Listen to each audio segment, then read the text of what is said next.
أعوذ بالله من الشيطان الرجيم. بسم الله الرحمن الرحيم. اهدنا الصراط المستقيم صراط الذين أنعمت عليهم غير المغضوب عليهم ولا الضالين. إن الله وملائكته يصلون على النبي يا أيها الذين آمنوا صلوا عليه وسلموا تسليما. اللهم صل على سيدنا ومولانا محمد معدن الجود والكرم وآله وصحبه وبارك وسلم. والحبيب الذي ترجى شفاعته لكل هول من الأهوال مقتحم. يا من يشفع عند حضرة طه اشفع لنا يا أوجه الشفعاء. نظرت إلى بلاد الله جمعا كخردلة على حكم اتصالي. مولاي صلي وسلم دائما أبدا على حبيبك خير الخلق كلهم. یہی ہے آرزو کہ تعلیم قرآن عام ہو جائے، ہر پرچم سے اونچا پرچم اسلام ہو جائے۔ رب العالمین کا بے حد کرم اور اسی کا فضل اور اسی کی دی ہوئی توفیق سے قرآن مجید فرقان حمید کی مختصر اور الفاظ کے اعتبار سے جو سب سے مختصر صورتوں میں سے ایک صورت سورۃ العصر کا درس ہم پچھلے 3 جمعۃ المبارک سے سماعت کر رہے ہیں، اور آج اس کی چوتھی نشست ہے۔ دعا کیجیے اللہ رب العزت ہم سب کو اس پیاری سی صورت کے پیغام کو عام کرنے کی توفیق عطا فرمائے، اور رب العالمین ہم سب کو اس صورت کی باتوں پر عمل کی بھی توفیق عطا فرمائے۔ بسم اللہ الرحمن الرحیم۔ اللہ رب العزت کے نام سے شروع جو بہت زیادہ مہربان بے حد رحم فرمانے والا۔ والعصر، زمانہ محبوب کی قسم۔ ان الانسان لفی خسر، بے شک تمام کے تمام انسان نقصان میں ہیں۔ الا الذین آمنوا، مگر وہ لوگ جو ایمان لائے۔ وعملوا الصالحات، اور وہ لوگ جنہوں نے نیک کام کیے۔ وتواصوا بالحق، وہ آپس میں ایک دوسرے کو دین حق کی وصیت کرتے ہیں۔ وتواصوا بالصبر، اور انہوں نے آپس میں ایک دوسرے کو صبر کی نصیحت کی ہے۔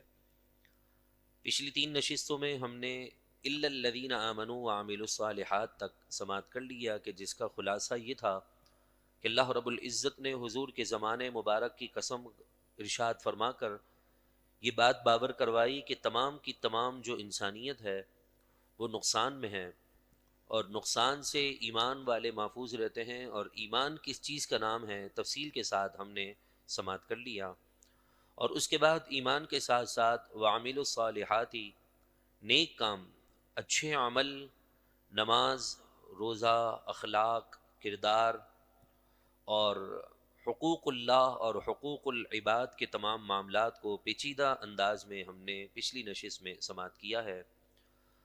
ویسے تو دیکھا جائے تو اعمال صالحات کے اندر نیکی کی طرف لوگوں کو رغبت دلانا بھی شامل ہے، کہ اگر آپ کسی کو کہتے ہیں کہ یہ آدمی نیک ہے، تو اس آدمی کی نیکی کے اوصاف میں یہ بھی شامل ہوگا کہ یہ سچ کو سچ بولتا ہوگا، جھوٹ کو جھوٹ بولنے کی اس کی عادت ہوگی کہ یہ بندہ جھوٹا ہے۔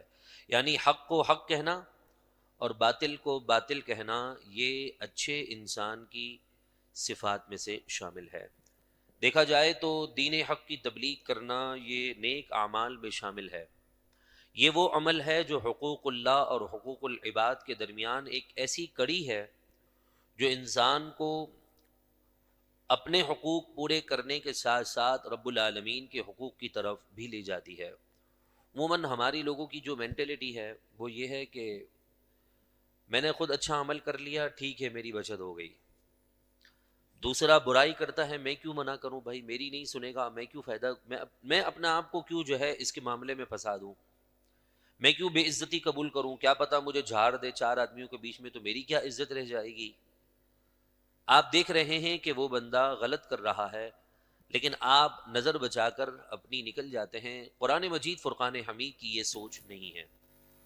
قرآن مجید فرقان حمید اپنے ماننے والے اور اپنے سے تعلق مضبوط کرنے والے کو یہ پیغام دیتا ہے کہ اگر تو ایمان لے کر آیا ہے اور نیک اعمال تو نے اختیار کیے ہیں، تو اب تجھ پر یہ لازم ہے کہ تو اس نیکی کے راستے پر چل کر اپنے دیگر مسلمانوں کو سچ کو سچ کہا، بے نمازی کو تنبیہ کی کہ تم نماز نہیں پڑھتے، جھوٹ بولنے والے انسان کو بھی تنبیہ کی کہ تم یہ غلط کام کر رہے ہو۔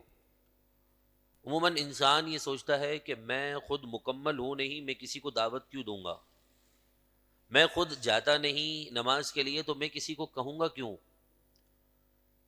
تو اللہ کے نبی علیہ الصلاۃ والسلام سے ایک مسلمان شخص نے یہی سوال کیا، یا رسول اللہ، میں خود عمل نہیں کر پاتا کسی کام پر، تو کیا میں اس کی لوگوں کو تبلیغ کر سکتا ہوں؟ کوئی ایسا عمل کہ جس کے بارے میں میرا خود عمل نہ ہو، تو کیا میں اس کے بارے میں لوگوں کو آگاہی دے سکتا ہوں؟ رسول اللہ علیہ الصلاۃ والسلام نے فرمایا، نعم، ہاں، کہ تم اس کی تبلیغ ضرور کرو، اس کے بارے میں لوگوں کو آگاہی ضرور دو، کیونکہ عمل کرنا یہ الگ فرض کا درجہ رکھتا ہے، اور دین کی طرف بلانا یا دین کی بات کرنا یہ الگ درجہ رکھتا ہے۔ ایک اگر ہوا نہیں تو ہم دوسرا کیوں چھوڑ دیں؟ مثال کے طور پر اگر کسی انسان کی فجر کی نماز اللہ نہ کرے رہ جاتی ہے یا وہ قضا کر دیتا ہے، تو وہ یہ خیال کرے میں نے تو فجر نہیں پڑھی تو اب میں ظہر کیوں پڑھوں، ظہر نہیں پڑھی تو عصر کیوں پڑھوں۔ اب اگر آپ کے پاس وہ نوجوان آتا ہے، کہتا ہے کہ جی میں عصر نہیں پڑھوں گا، آپ کہیں گے بھائی کیوں نہیں پڑھیں گے آپ؟ تو آپ سے وہ کہے کہ جی میں نے تو فجر بھی نہیں پڑھی، ظہر بھی نہیں پڑھی، تو اب عصر کا کیا فائدہ ہے؟ تو آپ بولیں گے بھائی عصر الگ فرض ہے، ظہر کی نماز الگ فرض ہے، فجر کی نماز الگ فرض ہے۔ اگر تم سے فجر کی نماز میں کوتاہی ہو گئی ہے، اللہ معاف کرے، تم قضا کرو، تم نے جو گناہ کیا ہے اس پہ توبہ کرو۔ اب یہ تھوڑی کہ تم نے فجر نہیں پڑھی تو ظہر نہیں پڑھی تو عصر بھی نہیں پڑھو گے تم۔ عموماً ہمارے نوجوان اسی طرح ایک دوسرے کو جو ہے تانے دے کر دین سے دور کر دیتے ہیں۔ ہاں ہاں بھائی، ہم کو پتہ ہے آپ کتنے نیک آدمی ہیں، فجر میں تو آپ اٹھتے نہیں ہیں، ابھی جا کر آپ ہمیں دین کی بات بتا رہے ہیں۔ تو یہ جو باتیں ہیں نا، یہ مسلمانوں کی سوچ نہیں ہے، یہ نان مسلم کی سوچ مسلمانوں کے درمیان راسخ کر دی گئی ہے کہ جب تک خود عمل نہیں کرو گے لوگوں کو بتاؤ نہیں۔ کیونکہ قرآن مجید فرقان حمید نے چوتھے پارے میں سورہ آل عمران کی آیتوں میں فرمایا ہے کہ کنتم خیر امتن، تم اللہ کے محبوب کی سب سے بہترین امت ہو، اللہ نے تمہیں ساری امتوں میں فضیلت دی ہے۔ وجہ نماز روزہ حج نہیں بتایا، بلکہ صرف اور صرف اس بنیاد پر اللہ نے تمہیں فضیلت دی کہ تأمرون بالمعروف وتنہون عن المنکر، کہ تم خود بھی اچھے کام کی طرف بڑھتے ہو اور اچھائی کی بات کرتے ہو اور دوسروں کو برائی سے روکتے ہو۔ اگر میرا رب چاہتا تو فضیلت کی اہمیت اور فضیلت کی بنیاد نماز پر رکھ دیتا، فضیلت کی بنیاد روزے پر رکھ دیتا، فضیلت کی بنیاد جو ہے وہ دیگر اعمال پر رکھ دیتا، لیکن میرے رب نے اعمال کو الگ ذکر کیا اور دین کی بات کرنے کو الگ ذکر کیا ہے۔ اگر انسان کا خود کا عمل نہیں تو اس غرض سے لوگوں کو سمجھا دے کہ کاش میں کسی سے بات کر رہا ہوں سچ بولنے کی، اور میری عادت نہیں ہے کہ میں سچ نہیں بول پاتا، جھوٹ بولتا ہوں، تو میں دعا کرتا ہوں کہ میں لوگوں کو سچ کے بارے میں بتاؤں تو اللہ اس کے عمل کی برکت سے مجھے بھی توفیق دے دے۔ ہو سکتا ہے اللہ تعالیٰ آپ کو اس راستے پر لے آئے جس راستے پر آپ نہیں ہیں۔ آپ کسی کو کہیں کہ جی آپ غلط کر رہے ہیں، اپنی اولاد کو تو ہم یہ کہتے ہیں کہ جی بیٹا کاروبار کے معاملے میں تو نے 2 نمبری نہیں کرنی ہے، لیکن دین کے معاملے میں ہمارا عمل ہوتا نہیں ہے، اور ہم کہتے ہیں کہ جی میں بات کیوں کروں۔ جس فیلڈ میں ہم ہیں نہیں اس فیلڈ کے مشورے ہم ضرور دیں گے، وہاں پر یہ خیال نہیں آئے گا کہ میں تو اس فیلڈ میں ہوں نہیں، میرا تو اس فیلڈ پر کوئی عمل ہی نہیں، کوئی تجربہ نہیں، کوئی اس معاملے میں میرا مشاہدہ نہیں، کوئی ایکسپیرینس نہیں ہے، پھر بھی ہم اس بارے میں مشورہ ضرور دیں گے، یوں کر لو، یوں کر لو، یوں کر لو، اور اگر اس کو فائدہ پہنچ جائے تو دیکھا میں نے تمہیں کہا تھا نا کتنا فائدہ پہنچ گیا۔ دنیاوی معاملے میں ہم اپنے ایکسپیرینس، تجربہ اور مشاہدات کا ذکر کریں نہ کریں، لیکن مشورہ سامنے والے کو ضرور دیتے ہیں۔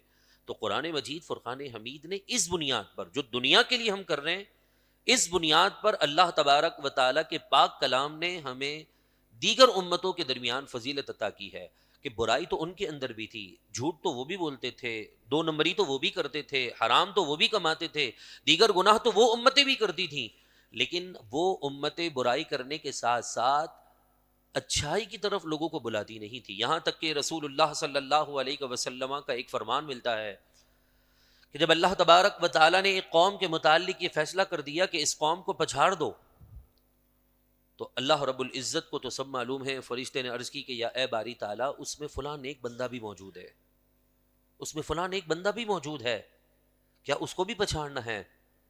تو اللہ رب العزت نے فرمایا کہ ہاں اسے بھی پچھاڑ دو۔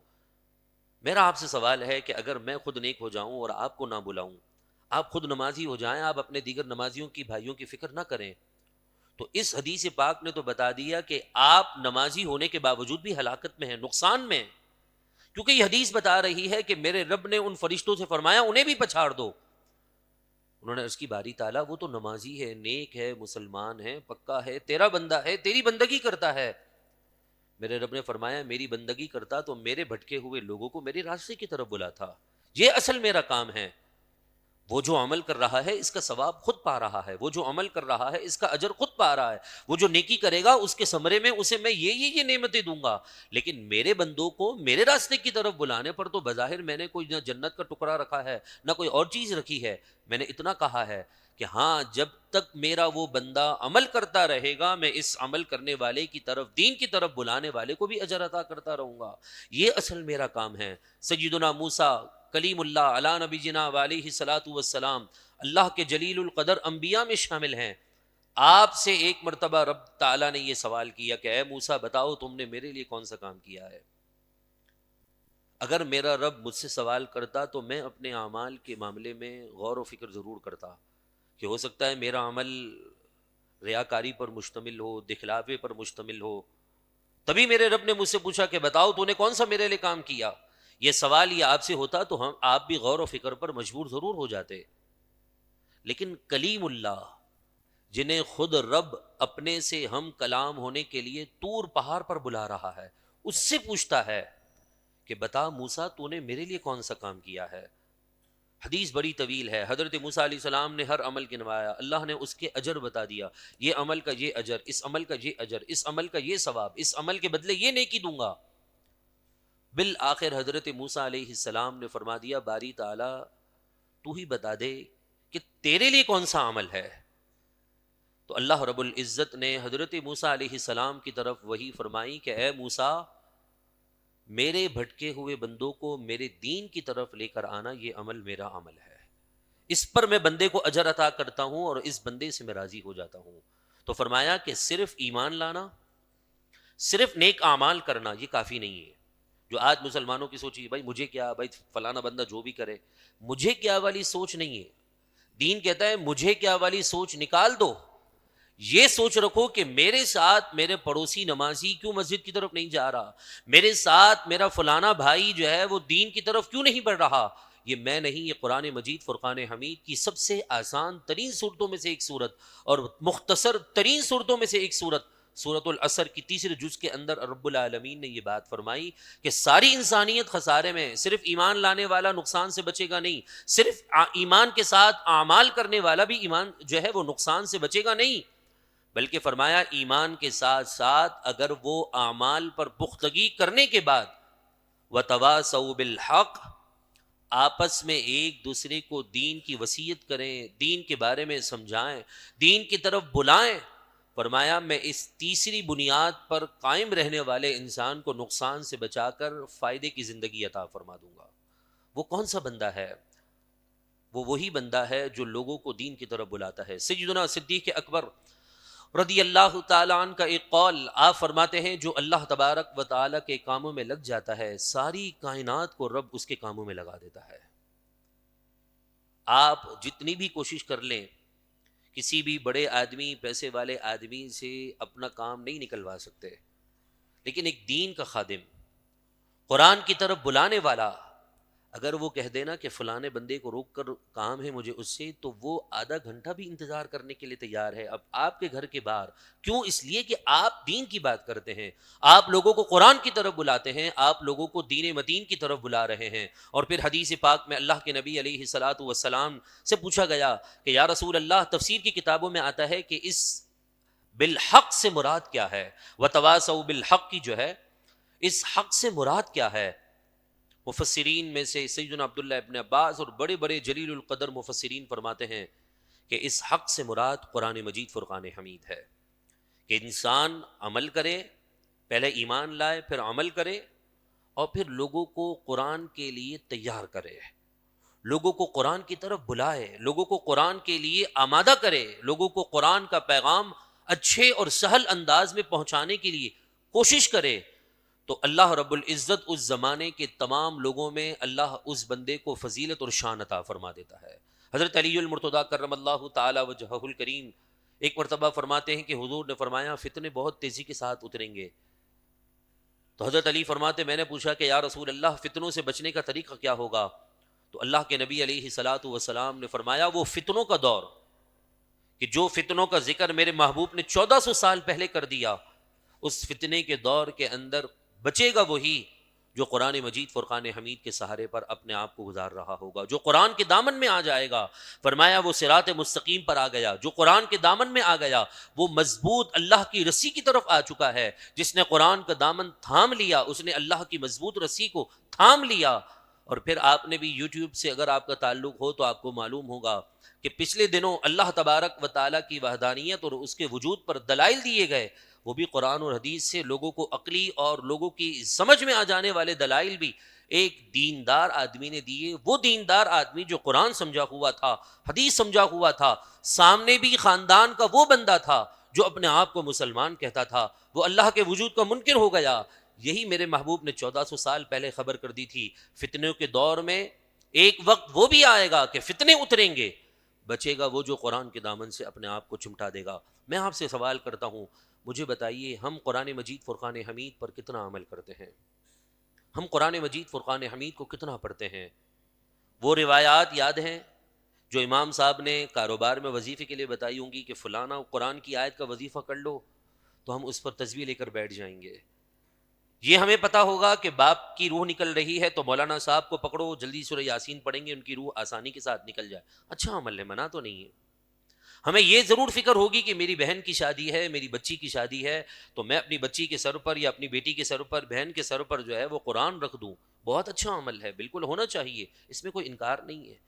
یہ ضرور پتا ہوگا کہ میرے باپ کا 40واں آ رہا ہے تو مجھے مسجد سے بچوں کو لے کر، قرآن خوانی کے لیے بچوں کو لے کر گھر پر جانا ہے۔ میرے ابو کی برسی آ رہی ہے تو مجھے فلانے مدرسے سے اپنے بچے اٹھانے اور قرآن شریف اپنے والد کے ایصال ثواب کے لیے پڑھنا ہے۔ بہت اچھی بات ہے، اس کا تو انکار ہی نہیں ہے، اس پہ ثواب بھی ملتا ہے۔ لیکن میرا ایک سوال یہ ہے کہ کیا قرآن مجید فرقان حمید سے امت مرنا ہی سیکھے گی؟ کہ جی مردے کی روح نکل رہی ہے، انسان کی روح نکل رہی ہے تو سورہ یاسین پڑھا دو، قبر پر لے کے جاؤ امام صاحب کو تو فاتحہ پڑھا دو، سوجم ہو جائے تو جی فاتحہ پڑھا دو، 40واں ہو تو جی قرآن پڑھا دو، جی برسی ہو تو بچوں کو لے کر قرآن پڑھا دو۔ کیا اب امت قرآن ہی سے مرنا ہی سیکھے گی؟ جو کتاب لوگوں کو زندگی بخشتی ہے، جو کتاب لوگوں کی زندگی میں برکت، نور اور خیر داخل کر دیتی ہے، اس سے صرف اور صرف فضیلت پانے والی امت نے مرنا جانا اگر اس قرآن سے جینا سیکھ لیتے تو ایک یوٹیوب پر وائرل ہونے والی ویڈیو پورے مسلمانوں کی عکاسی کر رہی ہے۔ اگر ہر بندہ قرآن پڑھا ہوا ہوتا، ہر بندہ قرآن اور حدیث سے رب العالمین کے وجود اور وحدانیت کے دلائل جان چکا ہوتا، ہر بندے کو حضور کی ختم نبوت کے عقیدہ ختم نبوت کیا ہے اس کے بارے میں قرآن سے معلوم ہوتا، حدیث سے معلوم ہوتا، ہر بندے کو یہ پتا ہوتا کہ اللہ نے اپنے محبوب کو کیا کیا مقام، علم غیب، حاضر ناظر، یہ تمام جتنے بھی حضور کی شان، رفعت اور بلندی کو اور بڑھاتے ہیں وہ قرآن کی حدیث ہے، وہ قرآن کی آیتیں اور رسول اللہ کے فرمان پتا ہوتے، تو میں سمجھتا ہوں کہ کسی کے اندر اتنی جرت نہ تھی کہ مسلمان کے گھر میں پیدا ہوا، مسلمانوں کے گھر سے کھاتا پیتا اور اللہ رب العالمین کی نعمتوں کا انکار کر کے اسی کا انکار کر دے۔ یہ جرت پیدا ہوئی صرف اس لیے کہ ہم نے قرآن مجید فرقان حمید کا سہارا چھوڑ دیا ہے۔ آج اللہ کے مقربین جن کے مزار کو دیکھ کر، جن کے گنبد کو دیکھ کر آپ کا دل جھک جاتا ہے، آپ کے دل میں ان کے لیے احترام آ جاتا ہے، انہوں نے بھی اپنی زندگی قرآن سے ہٹ کر نہیں گزاری ہے۔ سیدنا خواجہ غریب نواز رحمۃ اللہ تعالی علیہ جن کی آج رات چھٹی شریف کی نسبت ہے، وہ پوری رات قرآن کی تلاوت کیا کرتے تھے، اپنے مریدین، اپنے طلباء کو، اپنے اسٹوڈنٹس کو قرآن کی تعلیم دیتے تھے، ایک ایک آیت کی سینکڑوں تفسیر قرآن اور حدیث کی روشنی میں بیان کرتے تھے۔ حضور سیدی غوث پاک رضی اللہ تعالیٰ عنہ کے بارے میں ملتا ہے، آپ پوری رات قرآن پاک پڑھ کر اپنی امت یعنی اپنے چاہنے والوں، اپنے گھر والوں، اپنے سے منسلک لوگوں کے لیے دعائیں کرتے تھے، اور پھر جب تفسیر قرآن کی بات آتی تھی تو ایک آیت کی 40 صحیح تفسیر بیان کر کے لوگوں کو بتاتے تھے کہ اولیاء کی جماعت وہ ہے جو قرآن کے حافظ بھی ہیں اور حدیث پاک پر بھی اللہ نے عبور اور انہیں مہارت عطا فرمائی ہے. تو ہم یہ کب سیکھیں گے میرے پیارے محترم بھائیوں؟ وقت تو گزر گیا، تقریباً 95 درس ہو چکے ہیں. 117 درسوں میں سے 95 درس مکمل اور تقریباً 24 پارے بھی مکمل ہو چکے ہیں، اور آج 25 پارے کا آغاز ہے. میں آپ کے ضمیر سے سوال کرنے لگا ہوں، اگر آج زندگی کی آپ کی آخری شام ہو، آج رات آپ کو قبر میں اتار دیا جائے اور فرشتے مر ربک ما دینک ما کنت تقول فی حق ھذا الرجل کے ساتھ یہ بھی پوچھ لیں کہ تو اللہ کا کلام سمجھ کر آیا ہے، قرآن کے لیے تو نے وقت نکالا ہے، تو آپ کیا یہ کہہ سکتے ہیں کہ نہیں، میری جو فیکٹری تھی نا اس پر کوئی میرا ملازم نہیں تھا، میری مجبوری تھی، مجھے وہاں بیٹھنا تھا؟ کیا آپ یہ جواب دے سکتے ہیں کہ مجھے میرے باس نے 10 بجے تک کی چھٹی کا کہا تھا، گھر میں کوئی خوشی کا فنکشن ہو ہم 6 بجے چھٹی لے کر نہیں آ جاتے، چھٹی بھی کر لیتے ہیں، گھر میں اللہ نہ کرے بچے بیمار ہو جائیں تو ہم 5 بجے واپس پلٹ نہیں آتے. ہم نے کبھی قرآن کے لیے اپنے آپ کو پیش کیا ہی نہیں ہے. جب قرآن مجید فرقان حمید کے لیے پیش نہیں کیا تو صرف ہم اس بات پر الجھ رہے ہیں روڈ کا کھڈا ٹھیک ہونا چاہیے، گٹر پر ڈھکنے ہونے چاہیے. مسلمانوں کی اتنی چھوٹی سوچ نہیں ہے کہ وہ گٹر کے ڈھکنوں پر جو ہے بکنا شروع ہو جائے گی. مسلمانوں کی جان کے بدلے تو اللہ نے جنت رکھی ہے، لیکن مسلمان اپنے آپ کو بیچ رہے ہیں گٹر کے ڈھکنوں پر، روڈوں کی صفائی پر، گٹر پر، روڈیں صاف ستھرے ہونے پر. اگر یہی بات تھی تو پاکستان آزاد نہیں کرواتے. آپ کسی اور ملک میں ہجرت کر کے چلے جائیں جہاں روڈ صاف ستھرے ہوں، مگر آپ کو روحانیت نہیں ملے گی. ایک نوجوان میرے پاس دبئی سے آیا 2 جمعے پہلے یا پچھلے جمعے، کہا جمعے کی نماز پڑھنے کا تو مزہ آج ہی آیا ہے، حالانکہ میں دبئی میں ہوتا ہوں. کیوں جی؟ وہاں پر بھی تو عالیشان مسجد ہیں. کہا مسجدوں تو ہیں لیکن مسجدوں میں وہ رونق، وہ روحانیت، وہ جذبہ نہیں ہے جو اس مسلمانوں کے اندر ہے. یہاں روڈ بلے ٹوٹے ہوئے ہیں. جب میں اپنے ملک میں قدم رکھا تھا تو مجھے جو ہے مٹی کی اسمیل آنے لگی، مجھے اس مٹی کی اسمیل سے بھی بڑی محبت اور انسیت ہونے لگی، مجھے اچھا لگنے لگا. وہ چیز میں وہاں پر محسوس نہیں کر رہا تھا. آپ کو یقین نہیں آتا، آپ 2 سال 3 سال کے لیے ملک پاکستان سے باہر چلے جائیں، آپ کو یہ ٹوٹے ہوئے روڈ یاد آئیں گے، ڈھکن کھلے ہوئے یاد آئیں گے، آپ کو یہ اٹھک بٹھک، آپ کو آگے پیچھے اپنی زندگی یاد آئے گی، وہ جوانی، وہ بچپنا آپ کو یاد آئے گا. کیوں؟ اس سے اللہ رب العزت نے اس گلیوں کے ساتھ صرف آپ کا بچپنا نہیں جوڑا، ان گلیوں کے ساتھ آپ کا دین سے ایک ناتا بھی جوڑا ہوا ہے.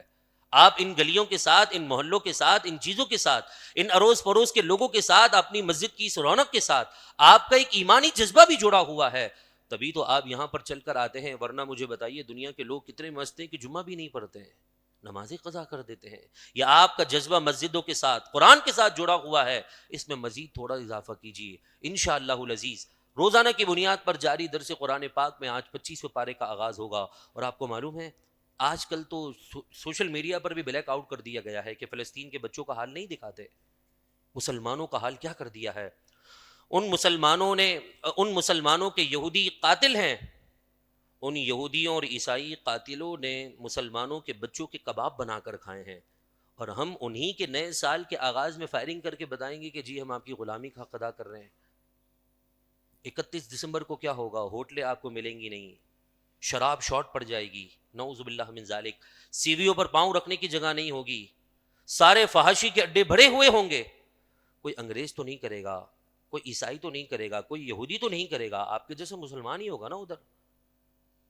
آپ یہاں سے معلومات لے لیجئے گا کہ پچھلے سال کی بھی ہائی وے جیم ہو چکا تھا. کیوں جی؟ سب بحریہ ٹاؤن جا رہے ہیں. کیوں جا رہے ہیں جی؟ نیو ایئر نائٹ منانے کے لیے. وہاں پر ہم اپنی بچیوں کو، اپنی بہنوں کو بغیر برقعے کے، بغیر چادر کے، بغیر جو ہے وہ ان طرح کے فحاشی عریانی لباس پہنا کر لے جا رہے ہیں. اوباش قسم کے نوجوان وہاں پر موجود ہیں. ہم اس لیے پیدا ہوئے ہیں؟ کیا ملک اس لیے بنا تھا کہ ہم ان راتوں میں ون ویلنگ کر کے سائلنسر نکال کر پریشان کریں مریضوں کو، مسلمانوں کو؟ نہیں میرے پیاروں محترم بھائیوں، لوٹ آئیے دین کی طرف. 31 دسمبر کی خرافات سے اپنا آپ کو بچا لیجئے. نئے سال کا آغاز رب کے نام سے کیجئے نا، تاکہ پورا سال رب کے نام کی برکتیں نصیب ہوں، نمازوں کی پابندی نصیب ہو، دین سے وابستگی نصیب ہو انشاءاللہ العزیز. 31 دسمبر کو ہماری اس مسجد میں درس قرآن پاک کے بعد 1-1.25 گھنٹے کا وقفہ دے کر ہم رات تقریباً 11 بجے کے قریب دوسری نشست کا آغاز کریں گے، جو نشست رات تقریباً 12:30 بجے تک چلے گی. این جب 31 دسمبر اور 1 جنوری کا وقت ہوگا، سال کی تبدیلی کا وقت ہوگا، اس وقت اللہ رب العالمین سے محبت کرنے والے حضور پیارے آقا علیہ الصلاۃ والسلام کے عاشق رب العالمین کا مبارک نام اللہ، اللہ کی صدا اتنی بلند آواز سے در و دیوار کو گواہ بناتے ہوئے دلی اور ذہنی سکون حاصل کرنے کے لیے لگائیں گے کہ اگر کوئی یہودیوں کو خوش کرنے کے لیے فائرنگ بھی کر رہا ہو، پٹاخے پار رہا ہو، تو ہمارے کو انشاءاللہ اس کا فرق نہیں پڑے گا. آپ آئیں گے نا انشاءاللہ. ہم نے یہودیوں سے بدلہ لینا ہے، ہم یہودیوں سے بدلہ نہیں لیں گے تو کون لے گا؟ لہذا ہاتھ اٹھا کر دعا کریں اللہ رب العزت 31 دسمبر کی خرافات سے ہم مسلمانوں کو محفوظ فرمائیں، اور جو بدھ والے دن 31 دسمبر ہے رات کی ان نشست میں ہمیں اپنے گھر والوں کے ساتھ اس رب العالمین سے محبت اور دلی اور ذہنی سکون حاصل کرنے کے لیے پورا سال امن میں رہیں، سکون میں رہیں، رب برکتیں عطا کرے. اس نیت کے ساتھ ہمیں 31 دسمبر کی اس نشست میں اور روزانہ کچھ نہ کچھ قرآن پاک کے لیے وقت نکالنے کی توفیق عطا فرمائے. وآخر دعوانا ان الحمدللہ.